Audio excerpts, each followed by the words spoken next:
Il est 19 h, merci de nous rejoindre sur Al 24 News à la une de l'actualité de ce mercredi 31 janvier.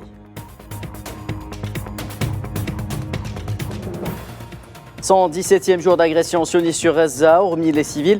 Les dernières heures ont été particulièrement pénibles sur les hôpitaux, notamment au moins 150 martyrs ont été signalés par le ministère de la Santé. Nous ferons le point dans cette édition.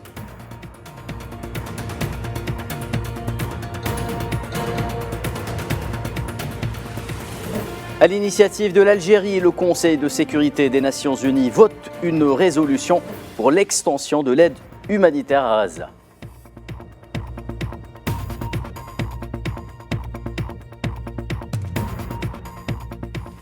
Le temps de l'impunité désormais révolu. Dixit Tamar Benjama, ambassadeur algérien aux Nations Unies, qui appelle à un cessez-le-feu immédiat au Conseil de sécurité en réunion d'urgence en ce moment même à New York à la demande de l'Algérie dans le cadre de la décision de la CIJ à l'encontre de l'entité sioniste.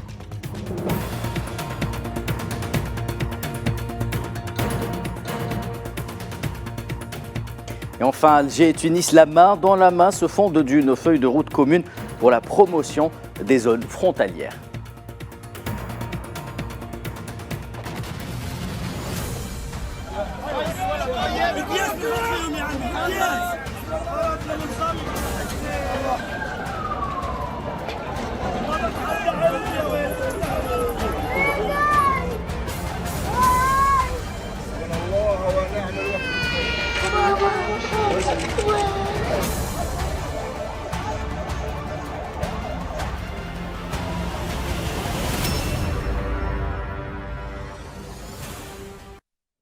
Madame, Monsieur, bonsoir. Et avant de développer les titres de ce journal, sans plus tarder, direction New York où nous serons en direct depuis la réunion du Conseil de sécurité de l'ONU au sujet de la décision de la Cour internationale de justice concernant les crimes génocidaires de l'entité sioniste contre la Palestine et Gaza en particulier. Je vous laisse écouter un extrait de la déclaration de l'ambassadeur palestinien auprès des Nations Unies, Riyad Mansour. Madame la Présidente, la Cour internationale de justice, en indiquant ces mesures conservatoires, a pleinement assumé son mandat. Pour que ces mesures conservatoires puissent être appliquées, un cessez-le-feu est nécessaire. Mais la charge en incombe à Israël. C'est à Israël d'appliquer ces 6 mesures conservatoires.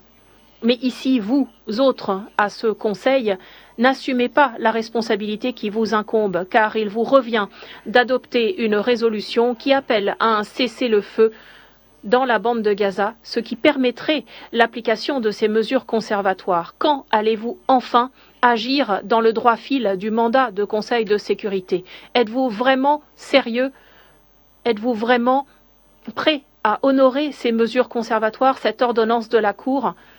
Sans cessez-le-feu, il sera impossible pour Israël d'appliquer ces mesures conservatoires. Donc si vous voulez aider Israël, imposer ce cessez-le-feu pour qu'Israël ne puisse se prévaloir de cette excuse pour justifier sa non-exécution des 6 mesures conservatoires. Madame la Présidente, que faire lorsque de telles atrocités sont commises?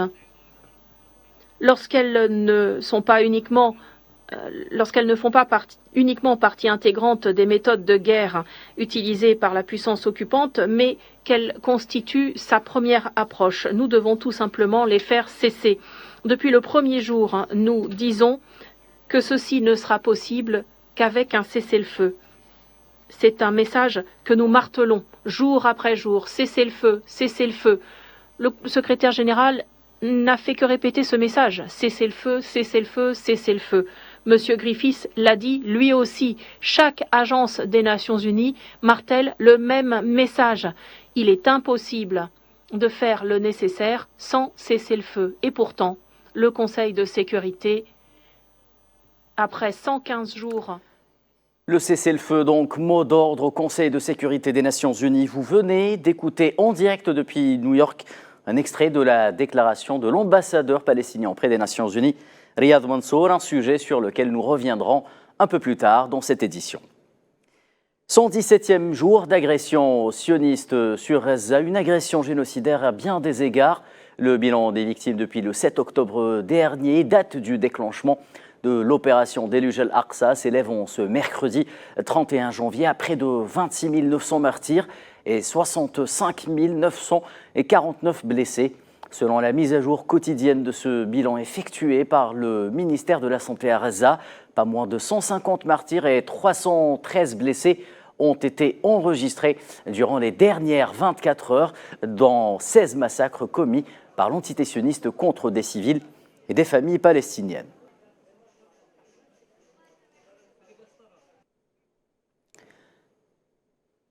À Khan Younes, dans le sud de l'enclave palestinienne, au moins 6 martyrs sont tombés du fait des bombardements de l'armée d'occupation qui n'a pas hésité à prendre pour cible plusieurs zones de la ville, notamment le centre lourdement frappé par l'artillerie ainsi que des hélicoptères des forces sionistes.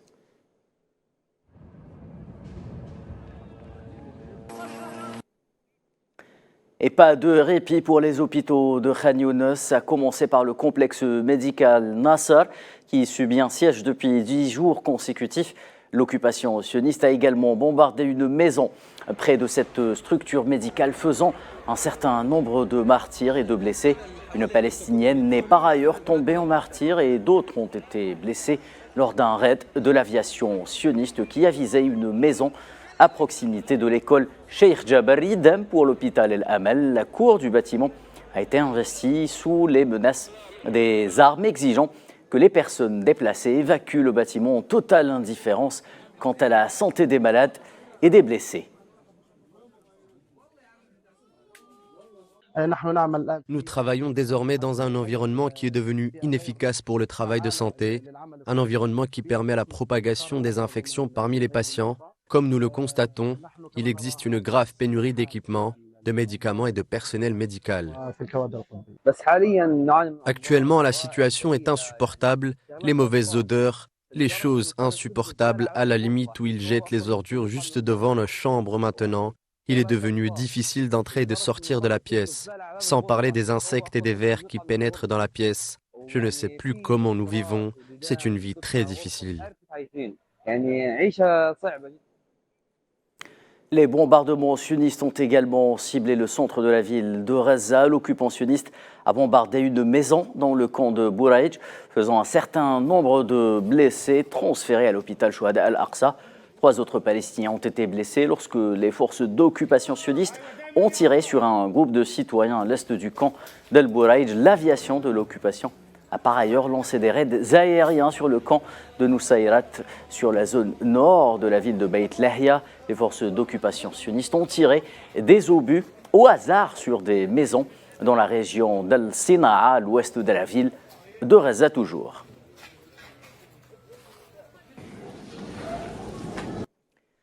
Et l'acharnement sioniste sur les hôpitaux de Gaza s'étend à l'ensemble des structures médicales de l'enclave palestinienne. L'hôpital Al-Aouda, situé à Jabalia, lui aussi était la cible des bombardements sionistes ce mercredi.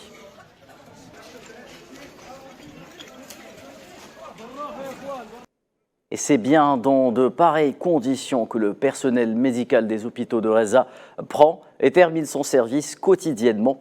Si la mission des médecins revêt en soi un caractère de noblesse à Gaza, le métier peut en faire des martyrs de la cause palestinienne. Je vous laisse suivre ce sujet signé Souila Akilal.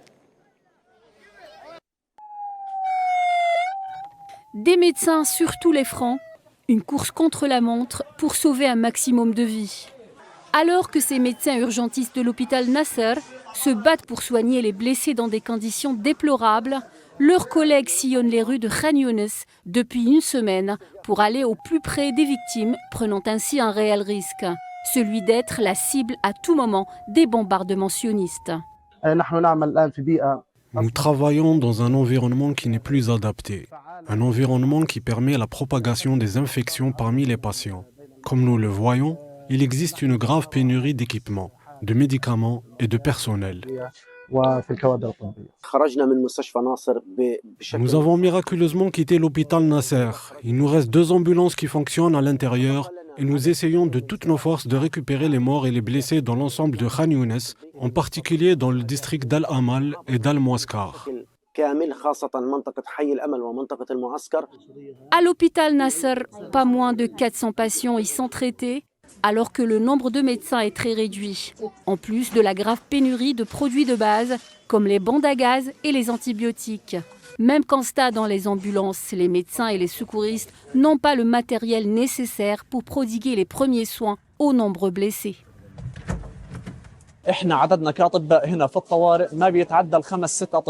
Le nombre de médecins aux urgences ne dépasse pas 5 ou 6. Chacun de nous s'occupe d'au moins 10 cas en même temps, malheureusement. Les maladies et les épidémies ont commencé à se propager très largement en raison de la situation actuelle.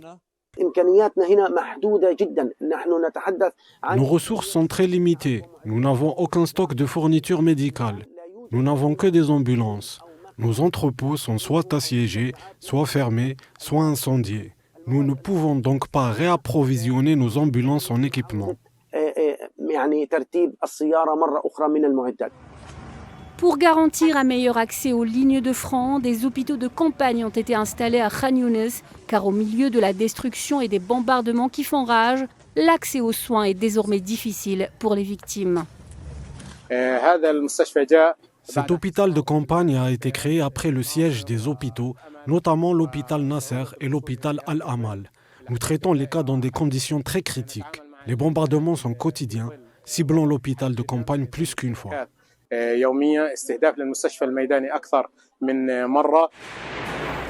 Le génocide sioniste en Palestine a eu des conséquences dévastatrices sur le système de santé de Gaza. De nombreuses installations ont été détruites et de nombreux médecins ont perdu la vie. Être médecin à Gaza est devenu un métier à risque.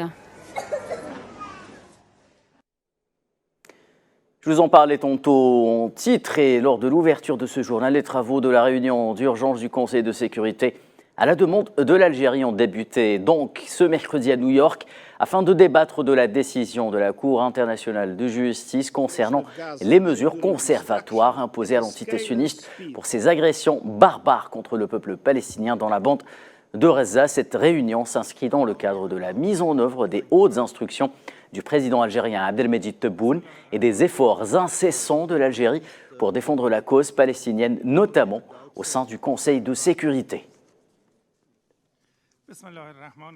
Notre réunion se tient alors que l'agression contre le peuple palestinien se poursuit depuis près de 5 mois. Notre réunion se tient après que la Cour internationale de justice a accepté de traiter l'affaire portant sur les violations de la Convention des Nations Unies pour la prévention et la répression du crime de génocide dans la bande de Gaza.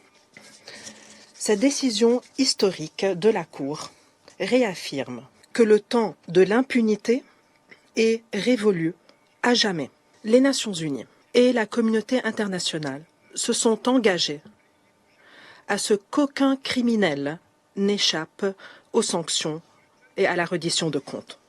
L'occupant israélien ne doit pas être une exception à cette règle. Et dans ce même contexte, les membres du Conseil de sécurité ont voté mardi à l'unanimité en faveur du projet à l'initiative de la mission permanente de l'Algérie à New York qui souligne le besoin urgent d'élargir le flux d'aide humanitaire aux civils à Gaza dans le cadre de la situation humanitaire détériorée suite à l'agression barbare de l'occupant sioniste.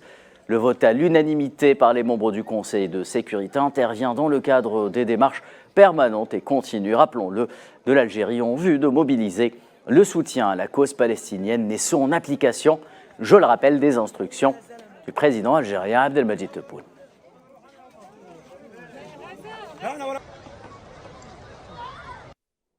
Et la suspension par plusieurs pays de leur financement à l'UNRWA, l'Agence des Nations Unies pour les réfugiés palestiniens aura des conséquences catastrophiques pour la bande de Gaza. Ce sont là les conclusions émises mercredi par les chefs de plusieurs organisations des Nations Unies.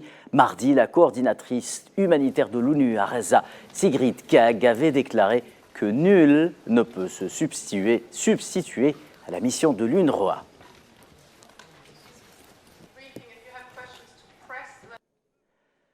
Et pour l'ambassadeur palestinien auprès des Nations Unies, Riyad Mansour, l'UNRWA accomplit un travail primordial en Palestine et devrait même être récompensé. L'envoyé palestinien à l'ONU dit faire confiance au secrétaire général Antonio Guterres pour établir les financements alloués à l'organisation onusienne. Il est important que nous reconnaissions le rôle central que joue l'UNRWA dans la bande de Gaza, dans la fourniture de l'aide humanitaire. Et bien sûr, avant le conflit, lorsque les écoles ou les cliniques étaient ouvertes, ou que d'autres installations étaient ouvertes gérées par l'agence. Tous ces services étaient destinés à soutenir la population civile. Cette suspension de financement est toujours un débat en cours. Il n'y a aucune substitution au rôle humanitaire joué à Gaza. Nous savons que le cœur du secrétaire général est à la bonne place lorsqu'il s'agit de défendre l'UNRWA et d'aider le peuple palestinien, en particulier ceux qui vivent des moments difficiles dans la bande de Gaza. Nous l'apprécions, nous le connaissons, nous savons sa qualité et ce qu'il représente, y compris sa position courageuse en appelant à un cessez-le-feu humanitaire et en invoquant l'article 99 de la Charte des Nations Unies. Nous sommes également d'accord avec lui pour appeler nos collègues des pays qui suspendent leur contribution à l'UNRWA à reconsidérer leurs décisions.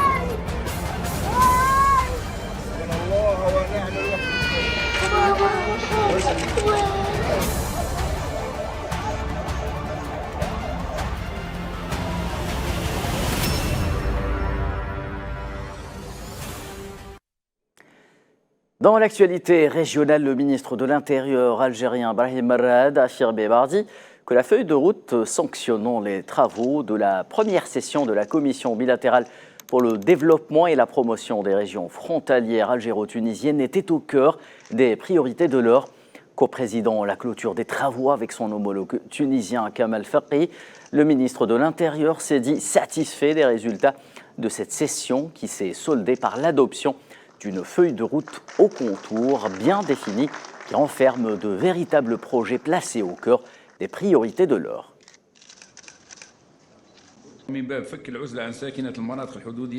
Dans le cadre du désenclavement des zones frontalières et leur population, les walids de Tébessa et Kasserine ont proposé de conduire des études de la part de commissions spécialisées sur la réactivation de la route reliant les villes de Tébessa et Kasserine qui étaient opérationnelles auparavant et aussi de réactiver la ligne de chemin de fer qui relie Constantine à Hydra en Tunisie, l'accélération de la remise de l'étude sur les échanges commerciaux et économiques frontaliers entre les wilayas de Taraf et Jendouba. Les conclusions de cette réunion étaient pour le moins satisfaisantes pour les walis. Nous devons prendre en considération les signaux d'alarme, notamment en ce qui concerne les crises engendrées à dessein que certaines parties tentent de créer dans le sud du Sahara africain et au Sahel africain. Et nous devons dans ce cas anticiper et tendre la main à nos frères africains et faire en sorte que les répercussions dans ce dossier soient sur ces instigateurs sans que nous soyons atteints par les effets qu'ils engendrent. L'Union africaine a exprimé mardi son profond regret après l'annonce du Mali, du Burkina Faso et du Niger de se retirer de la communauté économique des États d'Afrique de l'Ouest, CEDEAO. Le président de la commission de l'Union africaine, Moussa Faki Mahamat, a appris avec un profond regret l'annonce du retrait du Mali, du Niger et du Burkina Faso de la CEDEAO, rapporte un communiqué engageant les leaders régionaux à intensifier le dialogue. L'annonce du retrait des 3 pays sahéliens de la CEDEAO pourrait justement, selon plusieurs observateurs, avoir des conséquences graves sur l'avenir de l'organisation, tant sur le plan politique économique. Iman Merad vous en dit davantage dans ce sujet. Le Burkina Faso, le Mali et le Niger ont annoncé dimanche dernier leur décision de se retirer avec effet immédiat de la communauté économique des États d'Afrique de l'Ouest. Une décision que l'Union africaine dit regretter. Un retrait susceptible de fragiliser la CEDEAO, laissant des millions de personnes dans l'incertitude quant à l'avenir de l'organisation, notamment économique, ainsi que celui de la Banque centrale des États de l'Afrique de l'Ouest. Certains observateurs y voient par ailleurs le renforcement des liens entre l'Alliance du Sahel dans ce qui pourrait s'apparenter à une action allant à l'encontre de l'esprit fédérateur inspiré par les positions de l'Union africaine. Des réalignements majeurs sont en cours dans la politique de la région, dans la politique internationale en ce qui concerne l'Afrique. Et c'est, je pense, l'un des changements vraiment significatifs. Et bien sûr, alors que la situation sécuritaire continue de se détériorer dans la région, cela ne fera que continuer à avoir un impact, ou encore davantage, sur les États côtiers d'Afrique de l'Ouest et sur le Sahel. Autre risque, la perturbation des flux commerciaux et de services d'une valeur de près de 150 milliards de dollars par an, soulevant des questions sur le sort de millions de ressortissants des 3 pays qui se sont installés dans les États voisins, le bloc autorisant les voyages sans visa et les droits de douane. Je pense qu'il serait assez logique dans cette approche qu'un retrait de l'Union monétaire ouest-africaine ne serait certainement pas surprenant dans ce contexte. Et cela rendrait une certaine dose de sens, mais cela aurait aussi certainement des ramifications très importantes. Et s'il semble clair que les États sahéliens privilégient actuellement les réponses politiques plutôt que d'examiner les résultats économiques ou autres, un retrait du franc CFA aurait plutôt des conséquences. De son côté, la CEDEAO s'est déclarée prête à trouver une solution négociée. Pour rappel, la CEDEAO a connu un précédent en matière de retrait dans des circonstances très différentes, celui de la Mauritanie en 2000, pays charnière entre le Maghreb et l'Afrique de l'Ouest.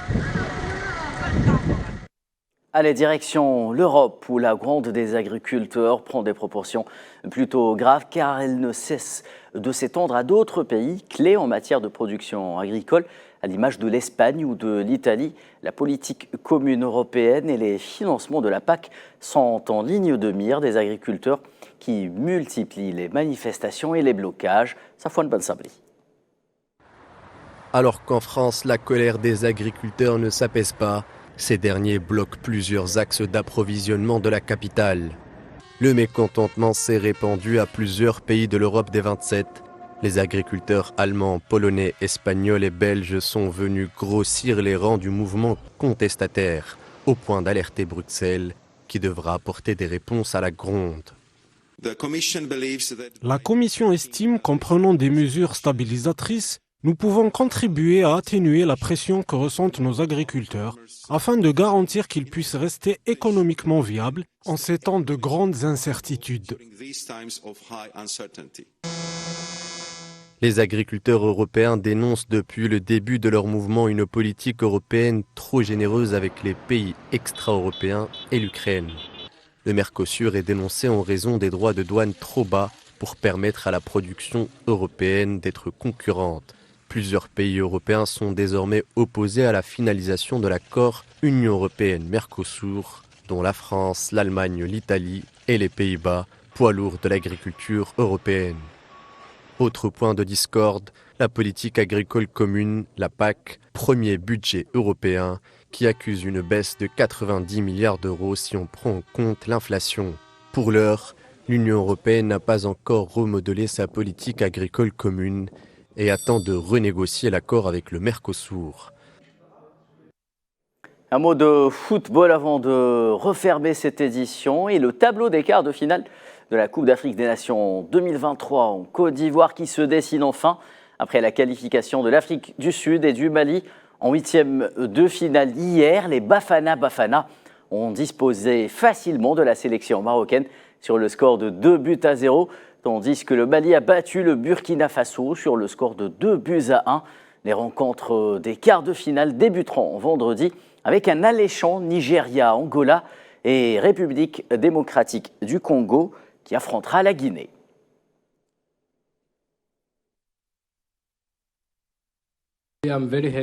Je suis très heureux d'être là où je suis maintenant et je suis fier de l'équipe parce que personne nous a laissé aucune chance après le premier match que nous avons perdu contre le Mali. Mais nous sommes devenus forts et nous avons travaillé dur pour arriver là où nous en sommes aujourd'hui. Et c'est sur cette énième victoire de la terre de Feu Mandela que s'achève ce journal. Merci de l'avoir suivi. La suite avec l'échiquier international présenté par Leïla Gertal.